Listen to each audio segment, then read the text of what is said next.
বিয়ের পূর্বে কোনো মেয়ের গায়ে হাত দিবি না ভাই আমার, খবরদার। বিয়ের পূর্বে কোনো মেয়ের সাথে কথা বলবি না, খবরদার। তোর যোগ্যতা নেই ওর সাথে কথা বলার। তুই কে রে? বামন হয়ে চাঁদের দিকে হাত বাড়াবি না। আমার বোনরা চাঁদ। ওয়াল্লাহি যেদিন ইসলামী শাসন আসবে, যেদিন ইমাম মেহেদী আসবে, যেদিন ঈসা আলাইহিস সালাম আবার আসবে, ওনার বন্ধের উপর যারা হাত দেবে উনি হাত কেটে ফেলবে। তুই বামন হয়ে চাঁদের দিকে হাত বাড়াইস না। আমার বোনরা চাঁদ। ইসলাম মেয়েদেরকে চাঁদ বলেছে আর তোকে বামন বলেছে। বেটা তুই বেটা ছেঁড়া খাতায় শুয়ে লাখ টাকার স্বপ্ন দেখিস, বিয়ের আগে মেয়ের গায়ে হাত দিস? তোর সাহস কত? তোর সাহস কত?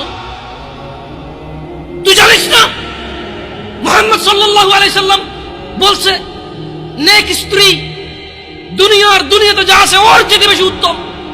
তুই কি করে ওর গায়ে হাত দিস বিয়ের আগে? তোর সেই যোগ্যতা আছে বল?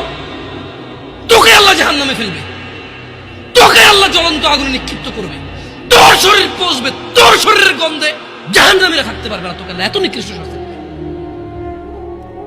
কেন? কারণ তুই এত বড় জঘন্য কাজে লিপ্ত হয়েছিস।